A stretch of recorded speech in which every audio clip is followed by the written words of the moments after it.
Have you ever noticed how the people who tell you money doesn't matter are usually the ones who never seem to have any?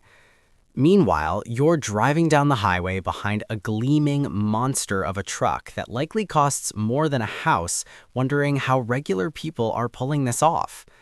The truth is, society has handed you an invisible manual for staying broke, and following it has become so normal that we don't even realize we're sinking in financial quicksand. Today, the average new car payment has crossed a line that would have been considered insane a decade ago, over $700 every single month. This isn't for a luxury sports car, it's for a regular vehicle driven by regular people who focus only on the monthly payment instead of the total cost.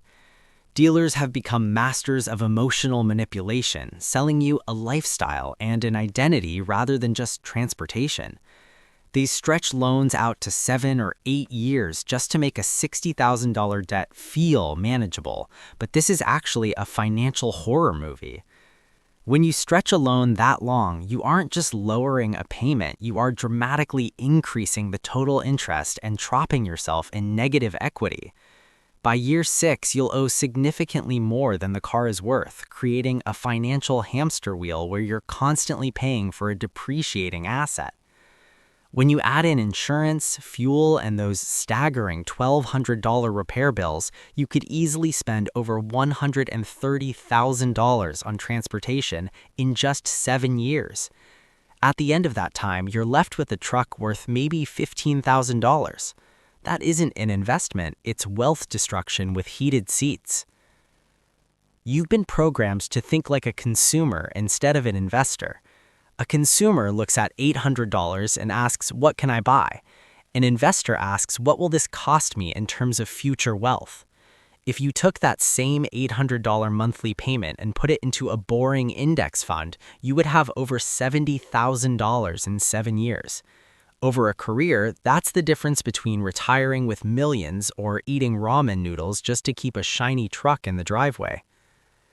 Real security doesn't come from a stable job or an impressive car.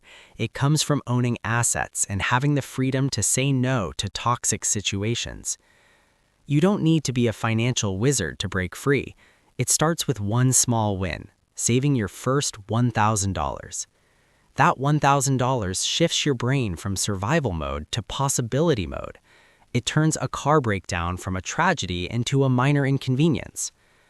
Stop trading your most valuable resource, your time, for things that lose value the moment you drive them off the lot. You are the architect of your own financial future. Stop being car broke. Tear up the invisible manual and start building an army of dollars that works for you while you sleep. Your future self will thank you for the decision you make today.